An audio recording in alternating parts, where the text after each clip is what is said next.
Again, it's about knowing your team. For some individuals, milestones and checking in really work because I got to check in with Michael tomorrow, so I'm going to make sure I get that bit done. Yeah. For some people, don't macromanage me. You said you wanted it done on Wednesday, you get it. Today is Sunday, you'll get it for Wednesday. Right. Finished. I've got it. Yes. Know your team. Know your team. Know what works for those individuals. Right. Well, welcome back, everyone, to this second episode of the Mindshift podcast, specifically focusing on boomers, zoomers, and all in-betweeners. And of course, welcome again to my wonderful co-host, Alisa Grafton. Welcome back. Thank you, Michael. It's wonderful to be here. How you been since we last saw each other? Very well. A little bit cold. Yeah. Because it's the start of winter now in London. And you've also been playing mummy because you've got your daughter. She's now, what, 10? She's 10, yes. Yeah. She's 10 going on 17. And it's a good thing that we're not talking about your daughter's generation because that's a whole other podcast, isn't it? Absolutely. And Jen, yes, exactly. We might come to it at some point. To talk about it. It's called the Alpha generation. Yes, so exactly. Gen Alpha. Gen Alpha. The whole name means something else. Yes, absolutely. But look, today, what we're really going to focus on is we're going to build on what we talked about in our first episode. And, you know, one of the key things that we focused on in our first episode a couple of weeks ago was very much around, you know, just understanding the different dynamics of each of the generations, you know, and what has shaped the baby boomers, the Gen Xers, the millennials, the Gen Zs, with a real focus today very much more on the resilience side of things, correct? Yes, this is what we want to bring into the focus. We touched on it in our first episode, but this is such an important and pivotal issue for this generation, a lot for the Generation Z, because it has a lot to do with their upbringing and the formative events surrounding their coming out of age. And then we are talking about Gen Z joining the workforce, being very different from a lot of the other older generations in their mentality, in their approach to work, to life. So the issue of resilience, and ultimately, what is resilience if we start looking into the substance of this word? Yeah. This is the ability, I think, and to me, this is the ability to deal with life's challenges, to face them face on. Yeah. Not to feel overcome by the challenges, but to overcome them and then to come out the other side feeling stronger and more capable and gaining in confidence. I mean, this is a really important point because one of the key things, you know, when you talk about, you know, the things that have formed some of the other generations, you're absolutely right, because the biggest criticism that the Gen Z specifically, to a degree, the millennials as well, but especially the Gen Z, the biggest criticism that they're facing, that they're getting, is their inability to deal with resilience, or be resilient and deal with challenging factors when they arise. And it's interesting what you've said, because if we go back thinking about the baby boomers, you know, they grew up post-war. Food and resources were scarce. Their upbringing was survival mode, and very much about, therefore, that you remember we talked earlier about in the previous podcast about, you know, keep your head down and just, they worked hard in order to just build their careers. And essentially, you know, if things got tough, they were told that wasn't good enough and they just cracked on and in order to just survive. Whereas when we think of the Xers, they actually were at a time growing up where both parents were often working, and they were known as also the latchkey generation because both parents being away at work, having to work, what they were finding was, and we are those Gen Xers where both our parents who were baby boomers having to work, meant that we were often left to our own devices to become resilient, find solutions to problem and deal with things on our own. And in a way that helped us to find those solutions and think, okay, well, how are we going to do things? Fast forward to those millennials and Gen Z, the use of technology and the fact that they have gotten used to, I go on TikTok, I go on Google, I go on ChatGPT, I get the answers I need. They get that instant gratification, but at the same time, when they realize, especially in the work environment, things take a lot longer, they start to lose patience, or worse, when they're told it's not good enough, they then can't handle that criticism, or when the pressure builds, they don't know how to handle all of that. And I think these are the key things that we're going to be focusing on today with, of course, our special guest with us. Yes, and I'm very much looking forward to bringing our special guest. But before we do so, just a comment on what you have said. I think resilience is not just a topic so much now in vogue because it is fashionable, but because people are realizing that without resilience, without the ability to develop those essential life skills, we are not only holding back on our professional development, but also on our personal development. Being able to have that confidence that you can deal with life's challenges thrown at you, that we all do have, but having that confidence that you can overcome and that you can grow is a huge boost to not just to your professional self-belief and self-value, but also to your just the way you approach life. Oh, completely. And in your career. And your career and just about every other aspect of life. And that is why, we're in agreement on this. That is why this is such a pivotal issue for us to discuss, to consider, and actually to look under the skin, to really get under the skin of that issue. So I'm very excited today to have our guest to discuss this very important topic with. And I think that's a great thing of describing by getting under the skin. And we want to welcome our wonderful Yvonne Howard with us. So Yvonne, thank you for being on our podcast and the show today. Thank you for having me. Oh, it's a pleasure. I think, Yvonne, it'd be really good if we kick off by almost just letting our listeners and viewers a bit more information, giving them a bit more information about your background and, your expertise, because you come with a real interesting angle in having worked in ED&I. So I'm going to hand it over to you, do a bit of an intro and, tell us a bit about yourself. Thank you for that. So a little bit about myself, and I suppose my passion and my area of what you describe as expertise, but I'm forever learning. But in terms of my background, actually, there's a connection there with resilience, I would say. So my background, I started life always wanting to be an architect. Wow. I think from the age of about 8 or 9, that was going to be my career. I wanted to be an architect. And as many of you will know, the road to becoming a trained architect is all of 7+ years. Which does require a great deal of tenacity and also resilience as well. And the nature of the environment is that you have to very much quickly switch to having those setbacks and those critiques that can feel really harsh, actually. But what I would say is what was a pivotal moment in my sort of career and in my life was actually recognizing the relevance of diversity, equity, and inclusion within the work environment. No matter what we do, it is always about our people. Mm-hmm. And my interest in the people element stemmed particularly within the construction sector, but it moved beyond that into organizations beyond construction. And it's really about how do we get the most out of individuals, creating environments where people can thrive. No matter who you are, no matter what you look like, no matter what your values are, how do I enable you to thrive? How do I create or work with organizations to create those cultures or climates? Where people feel that they can thrive, they can be developed, they can do work that they are proud of, but they are also comfortable in receiving the honest feedback. I suppose the honest feedback, though, relates to what extent do I feel as an individual that the feedback is coming with positive intent? To what extent is the feedback based upon my actual performance and not your expectations of me due to an aspect of my identity? And therein comes the real DEI, diversity, equity, and inclusion interest, really. It's about ensuring that actually I can thrive based upon my identity as well. But on that note, just to play devil's advocate on that, Yvonne, one of the things that we do hear a lot of, and I hear it as a coach with my clients, is there are times where, look, anytime you give feedback, there's always positive intent, even when the feedback is that's just not good enough. Mm.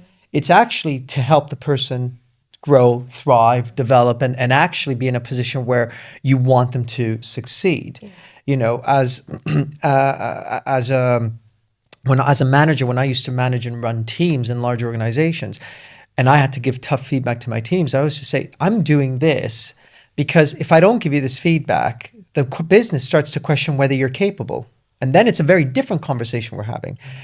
So the reality is, though, sometimes there is no positive intent apart, as in the positive intent is there, but the reality is sometimes there is no way of softening or cushioning it. It is going to be, we are going to have a tough conversation. And guess what? This feedback is not going to be about what you're doing well. We need to focus on what you're not working on, what you're not doing well. So surely that is part of how people then develop that resilience. And we all grew up with that. When we were told it wasn't good enough, it wasn't good enough. Pull your socks up. And I think that absolutely, but I think there's something in that. Whereas, how often am I getting the feedback? Yeah. So if I'm getting the feedback once a year, where all those "that's not good enough" are stored up, then I'm not afforded the opportunity to pause, reflect, and change. So there's something about the frequency of the feedback, which I think you're absolutely right, the frequency. But I also think for me, the person giving the feedback, I have to check myself and think, what am I basing that feedback on? Mm-hmm. Who am I comparing that individual to? What are the kind of skill sets in terms of the two people I'm comparing with? And is there an opportunity for me to impart some knowledge, some development opportunity, etc.? So I suppose feedback should come with an opportunity to support that individual to thrive. This is a very important point that you're making, because of course it's about showing empathy and a very authentic effort to help your team, those that you are leading, to grow professionally, personally. So good feedback really is not to kill someone's initiative, to prevent them from growing, but to actually encourage their growth. But I wanted to touch on a slightly different aspect, that also connects, of course, to that sense of bringing up resilience in the younger generation. I have been a practicing lawyer for 20 years, or over 20 years, and in a fairly senior position for over 15 years. But I have noticed as a leader and as a manager, there is a difference, mental shift in the younger generation that come into the profession.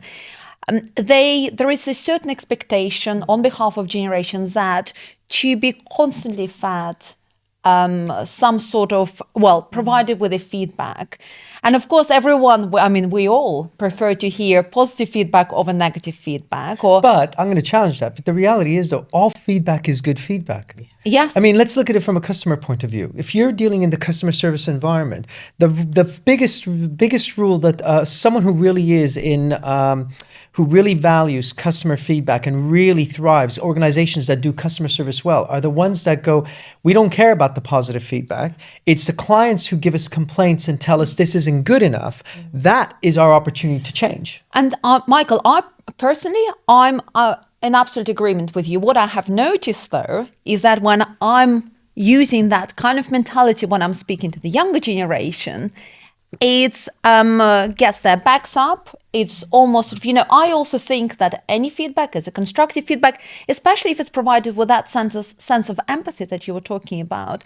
But how do we breach that expectation? Or perhaps I think the two things are really connected. The lack of resilience then makes providing a constructive feedback very difficult, but we need the younger generation to be open to that in order to grow. So there is a very paradoxical aspect to that.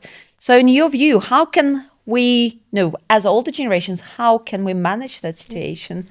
I think there's a number of things we can do. And there's something that comes to mind with me. So I'm working within the university at this moment in time, so you can imagine that's our prime workforce network, just launched, just about to enter the world of work.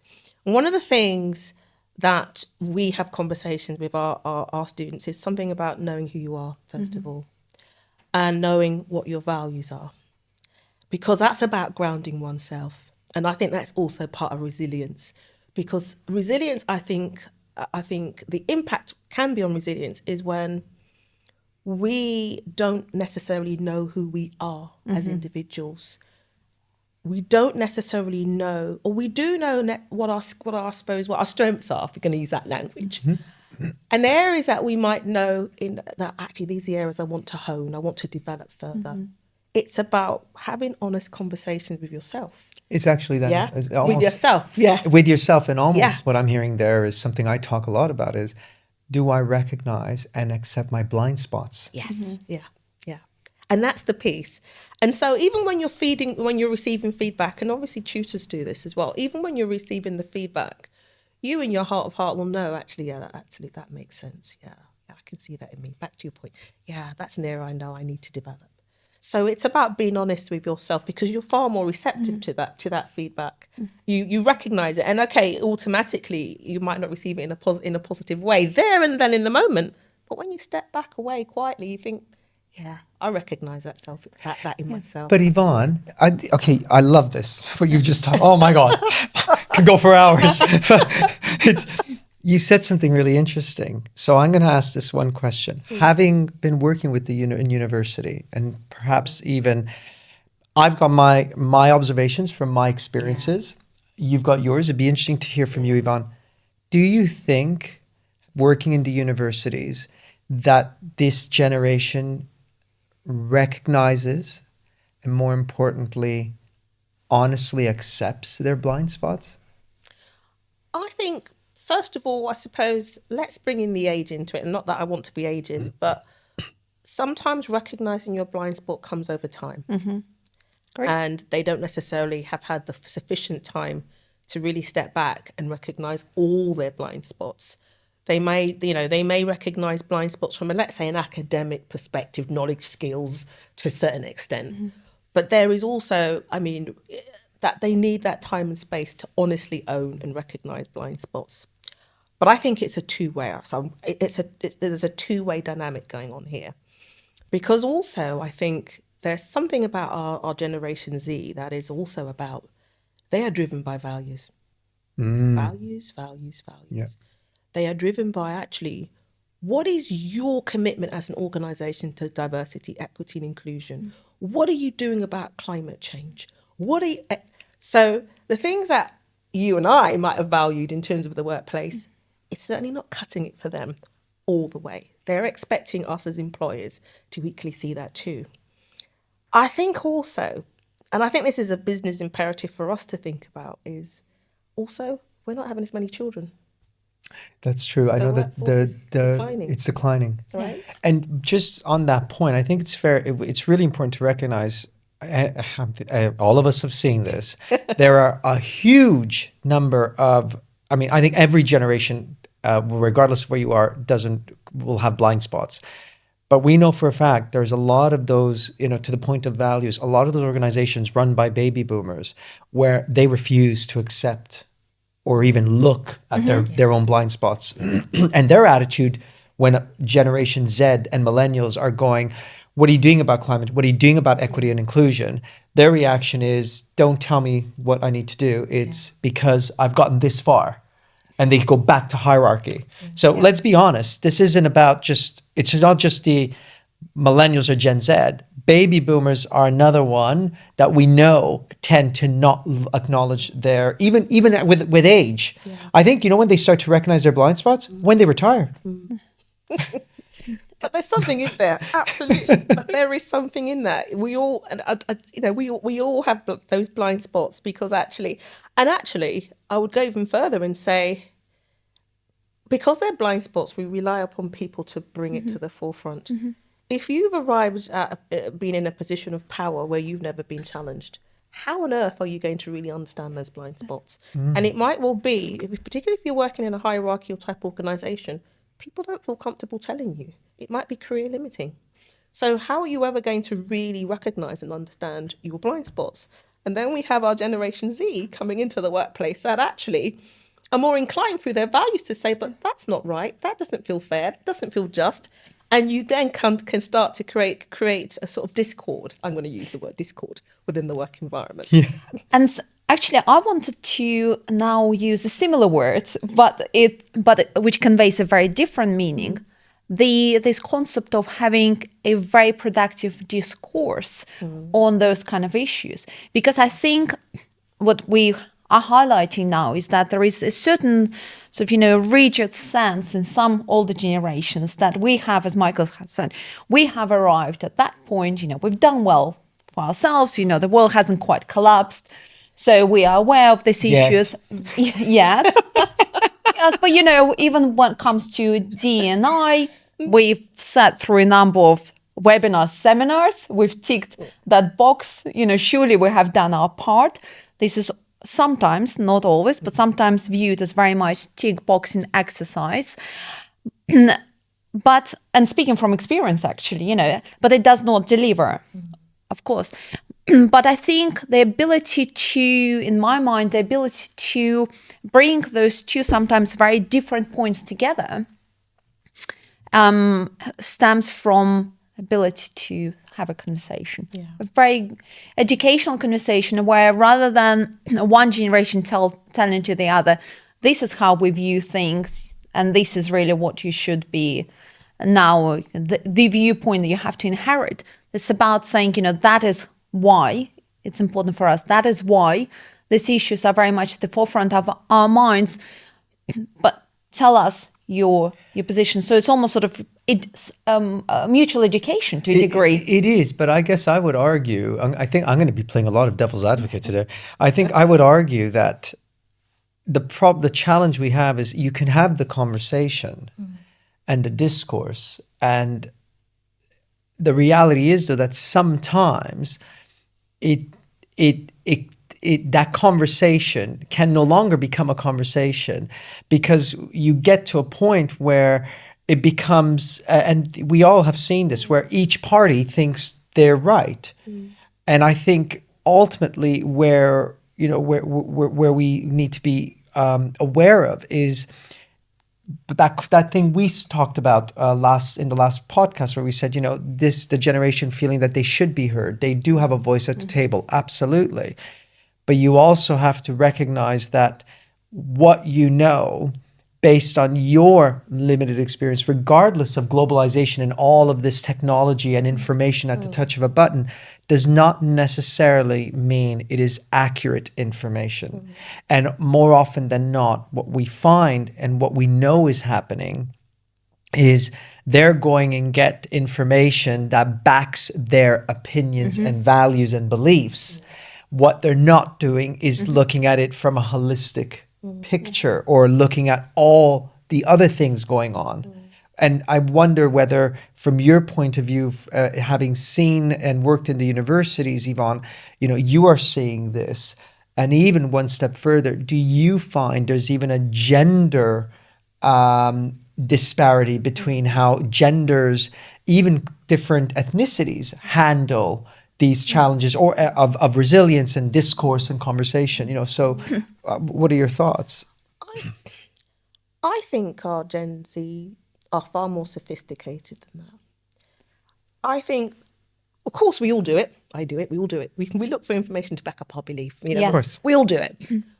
But I think, and let's go beyond. We're not just talking about it from a university setting, because not all young people have gone to university, etc. They're coming from all different backgrounds. So I think some people will definitely, as you quite rightly said, only look for and be led by the information that confirms their beliefs, and that's all they'll be interested in. Confirmation bias. That confirmation bias piece.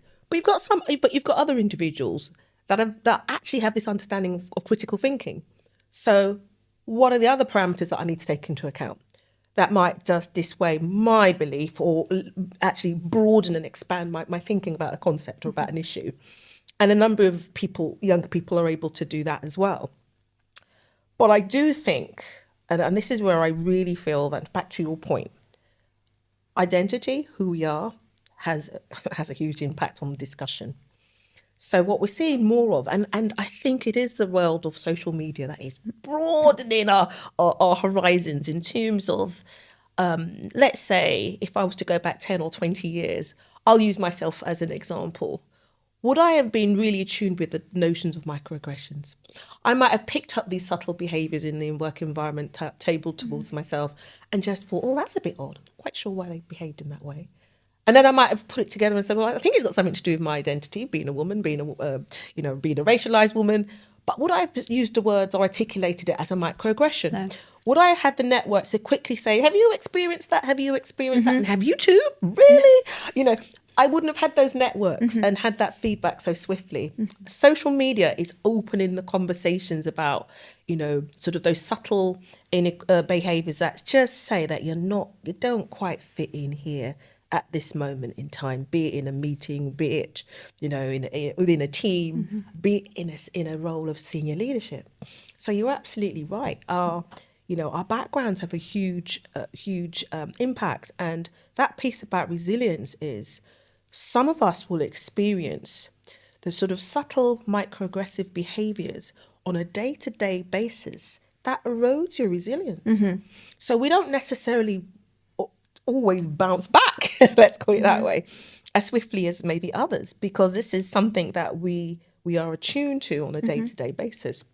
But I think also, which is I think is really important, is that thing about networks, because networks become really important. Because back to that, the honest conversation, your networks will tell you as well, actually, that bit of feedback, yeah, it was kind of right, right? And we need those networks for honest feedback as well. But I do feel, particularly from a gender perspective, if we're data driven, resilience at the top in the boardroom when you're a lone woman becomes critical, really. But actually, your networks might not necessarily be in those senior roles because of the lack of representation of women in those senior roles. No, and I absolutely can speak with much experience, actually. I was nodding along to everything that you were saying because I certainly experienced many aspects of what you have mentioned, and it does chip away at your resilience. And I think, especially when you're younger and perhaps less experienced, not as wise as you become stronger, as you become with age, you realize that when you are hearing a lot of criticism, when you are hearing a lot of negativity, even if it's, perhaps in a passive-aggressive form, not a very obvious kind, but it does make you question yourself. So I very much relate to your point in saying that, being aware of your identity, being able to share your perhaps the doubts that you have and also the pain that you might feel with the network of people that have similar value, that identify with what you identify with. These are very important elements of keeping your mental health healthy. And actually that also very much works with the resilience and mental health. These two issues are incredibly important for generations they're incredibly important for every generation, but for generations that specifically very much at the heart of of the conversations that they are having. And I wanted to ask you whether you think that we are seeing a sort of a form of a pandemic when it comes to mental health among the younger generation, and how it is linked with that, with the development of resilience, and what can we do as older generations, as leaders in the world of work and in life generally, what can we do to help to heal that element, which is of course going to present a lot of issues down the line if it's not dealt with. Yeah, really valid point. I do sense and I do see, and we know statistically more so now, that there is an increasing numbers of younger people that are presenting with sort of mental health challenges, mental health conditions, born for a number of reasons, I would say. I think also when we think about social media and the fact that we can very much see quite swiftly individuals who we might see are aspiring or having a life that appears to be very fulfilling, etc. And we can look at our own lives and think, well, actually, where do I fit into the scheme of things? I'm not saying that's the only reason, but there are a number of reasons why, therefore, there are those huge impacts on mental health and well-being.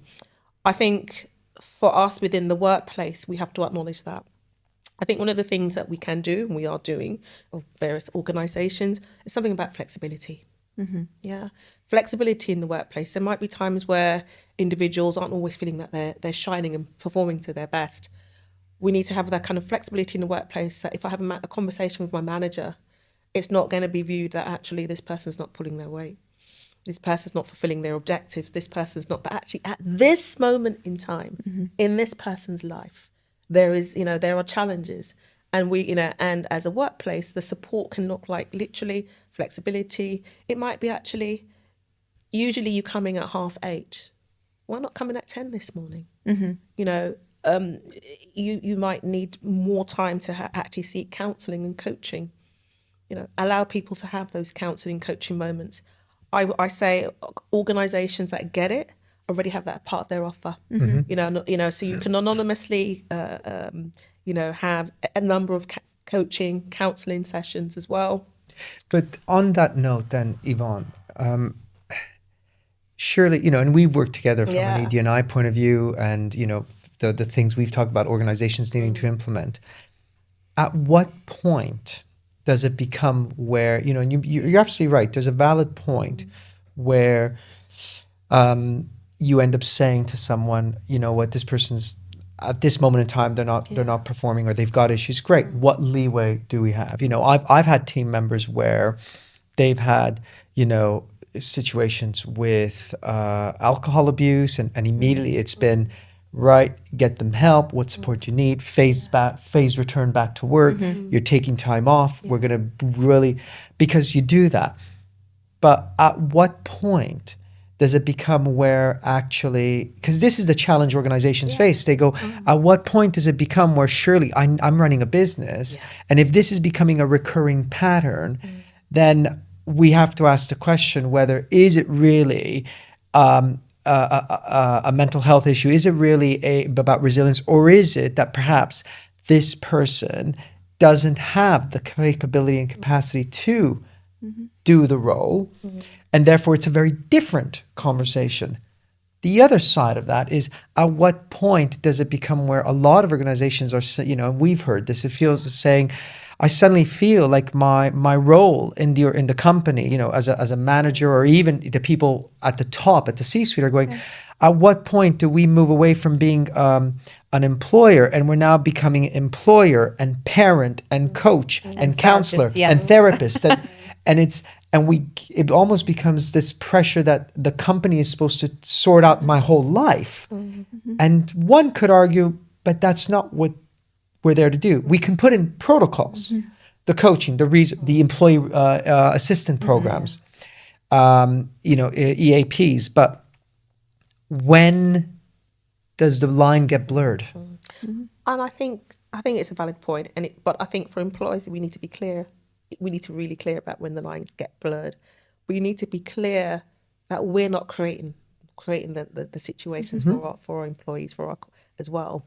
So we need to be clear about what is sustainable within a business, in terms of, for example, if I run a business and I don't have enough resources, but I'm expecting the resources I have to deliver, then actually I'm creating perhaps the stresses and the pressures on those individuals.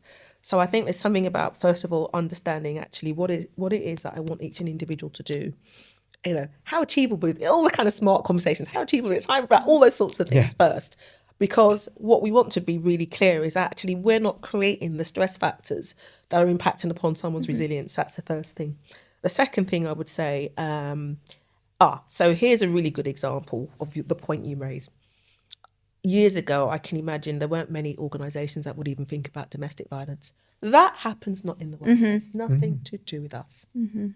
But we know that actually it has a lot to do with us. Because whether you are the individual who are a survivor, or the individual who is let's say, a perpetrator, we don't take off our hats when we come into the workplace and present differently, actually, I would say. Some of the stresses we bring into the workplace with us. Some of those stresses are with us all the time. Some of those stresses impact upon our ability to perform to our best.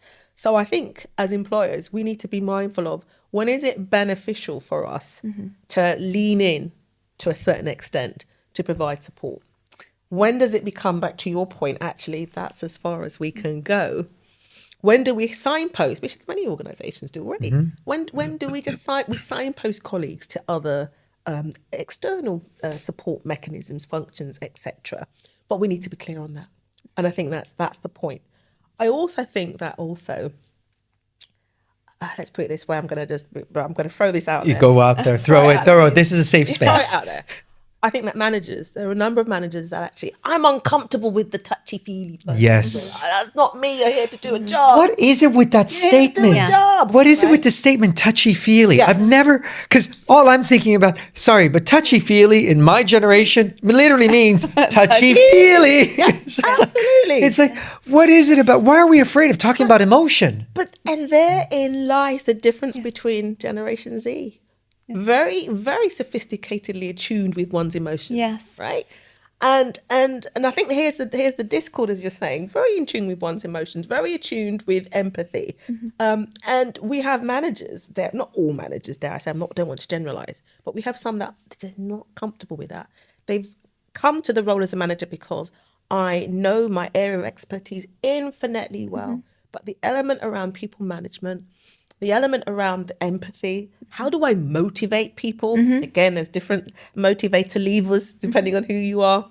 I'm not interested in that. No. But it's Go ahead, Lisa. well, actually, I wanted to take step into your shoes a little bit Uh-oh. and being that's the time. I'm being a little bit controversial there, but building what you have just said. Well, without controversy, we can't really develop this conversation, and I think it's very important to be looking at these different aspects. And I agree that the young generation is very much a lot more in touch with the emotional side of things.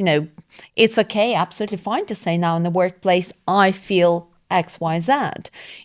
That's actually the term feeling does not have wrong connotations or unprofessional connotations anymore. But the controversy I wanted to bring in is the fact that we as older generations accept that it's important to have that sense of empathy when we are dealing with the younger generation. But what about the younger generations themselves? Should we expect, and rightfully expect, that they're empathetic towards us? Good point. As we are open to having this conversation, considering how we can support them better, how we can create those environments where we do not just work on your deliverables or focus on your deliverables at work. We also, as you said, look at the more the wider picture.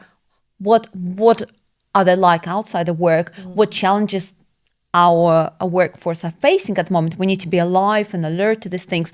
But shouldn't we expect Them the to same do in the return? same. Yeah. Shouldn't we expect them also to be more open to our points of view? And when we tell them, well, actually, this needs to be done, and this is, yes, for the company to move forward, for the project to be delivered. But also, frankly, these are, the expectations, these are your duties. This is, but that's, do you think? I think that's a really important point, because I think that's probably one of the biggest fundamental disconnects that happen. Yes. Is it's very much of we want this and we want that, and I feel this but hold on a sec. What about recognizing what I'm feeling as your manager? What about recognizing what your actions are creating in terms of behavior and pressures on me? And I think there is, I'm going to say it, but I believe there is often this perception from the younger generation that I don't care about what you're feeling. You need to worry about my feelings. And I think that's where managers often get frustrated, because it's almost going, but what about what I've got to do? I'm a big believer that it's not my job to motivate anyone. My job is to inspire and empower. I think if I can inspire and empower, people will feel motivated. So I use the right lever to sit down with them, do what I need to do, and then we can achieve it. But it's very much sometimes going, does anyone not recognize what the pressure I'm going through? Does anyone not recognize how I'm feeling right now? Valid points, all valid points. And I think absolutely, it's a two-way conversation. And we do need to be really clear here. Those businesses are there for some specific reason, right? Yes. and businesses and to thrive, you've got to meet that. Whatever that objective is, you've got to meet it. That's the bottom line. If not, there won't be a role for those individuals. There won't be a business. Because there won't be a business. So we have to recognize that. And that is a given. But I think there's something in there about the two-way conversation. So as your manager, look, and being specific, really specific.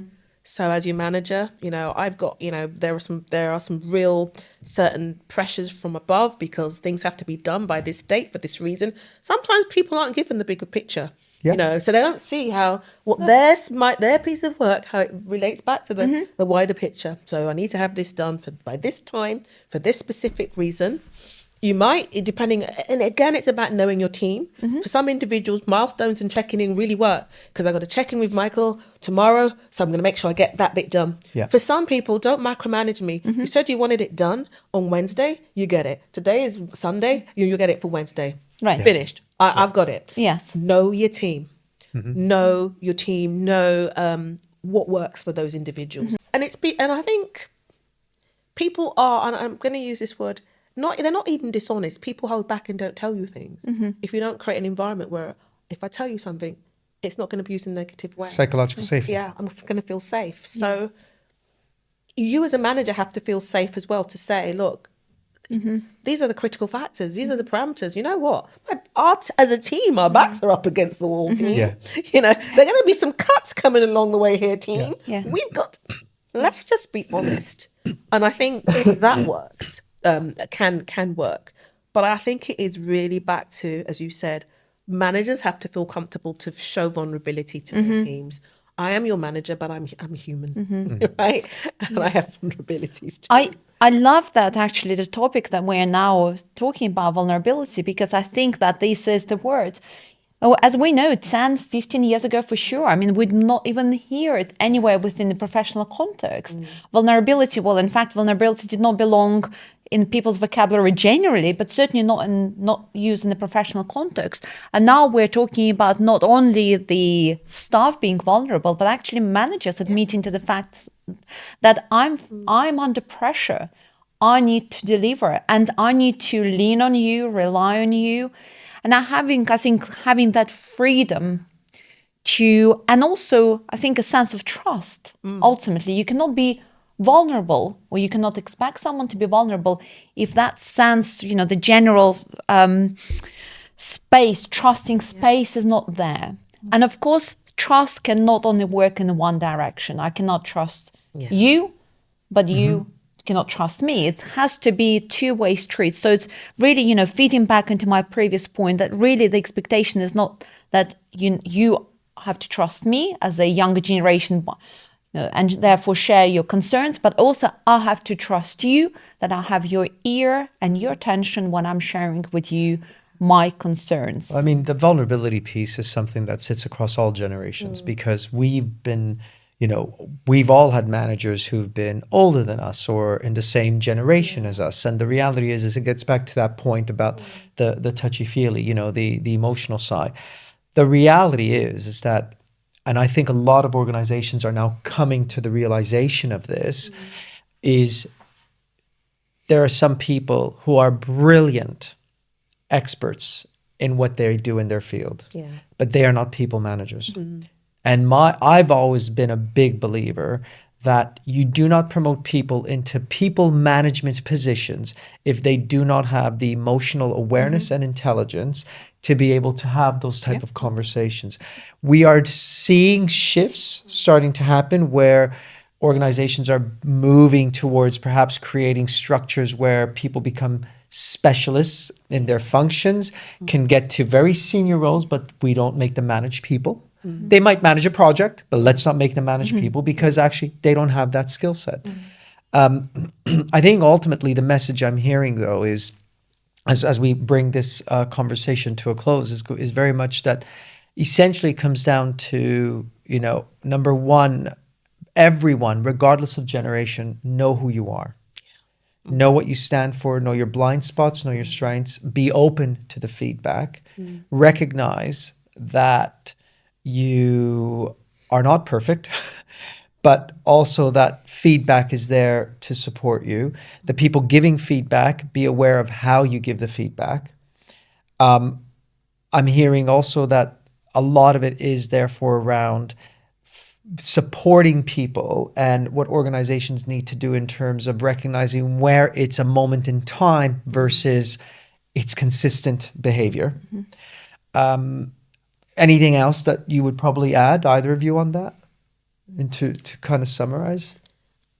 I think equally in terms of the summary, I think organisations need to think about this much more strategically, so that they build these conversations into actually structures, i.e. the structures of support, for example, the structures around the training, as you mentioned, or the coaching of managers.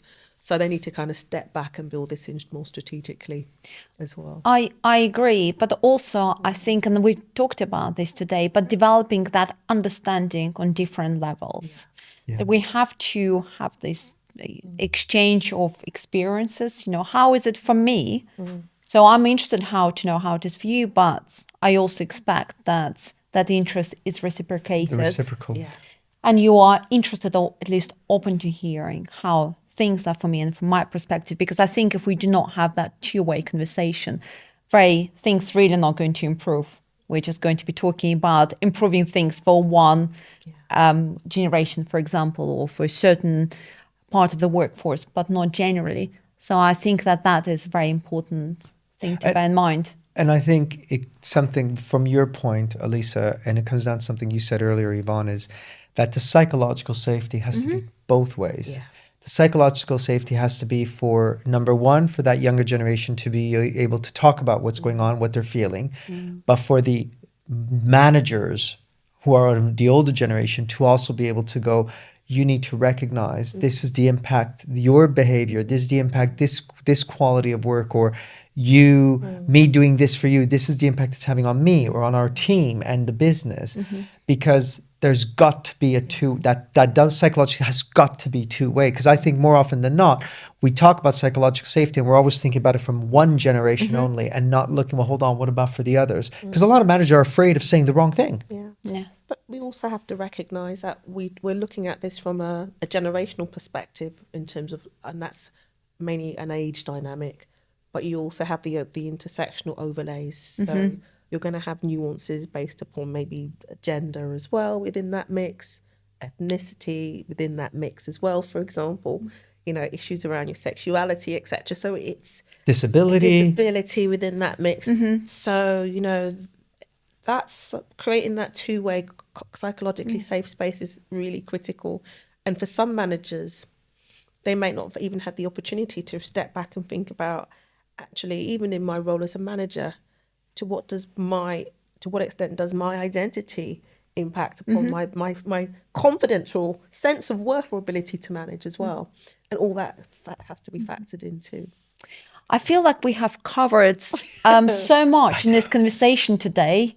And I feel that our combined experience and the reflections of what we have experienced in our industries has really fed into this I think we really went under the skin of a lot of these issues. And I think, yes, and absolutely just scratch the surface on the other hand, because it's such an important, critical issue for a lot of people today. But I think, we've gotten some good insights, and it might be worthwhile. We might decide to build on this and perhaps doing something all around ED&I as a whole, because that could be quite powerful. And in the meantime, I just want to say thank you so much to Yvonne for joining us today, because I think you've given us such a different perspective, but brought in elements that people and organizations and managers often don't think about. And of course, Alisa, thank you again for co-hosting. And we've got one more episode we're going to be recording on this as well. That's right, we are. And I'm very much looking forward to that. But I thought that Yvonne's input today was incredible. Yeah. Thank you so much, because clearly you have a wealth of experience, but also a very strong tendency to think deeply on all of these critical issues. And that's really, I think it was very obvious today during our discussion. And just before we conclude, Yvonne, you do a lot around both ED&I, but you're also looking at you do coaching and I do indeed. So I actually do spend much of my time coaching also senior leaders, and I would say, and hence I kept referring back to that self-reflection piece, because coaching can unlock those conversations, and it's a safe environment as well. So and those coaching conversations, when I call it the light bulb moments. Yeah, so fulfilling. Well, thank you. lucky coaches, all I can say. Lucky coaches. Very much. And I was going to say, absolutely, if anyone wants to get in touch with Yvonne, don't hesitate. Get in touch with us. Contact me directly on the Mindshift group or through the socials, and we'll put you in touch with Yvonne. If you're looking for an expert coach and someone who brings in the ED&I element as well. And in the meantime, thank you both.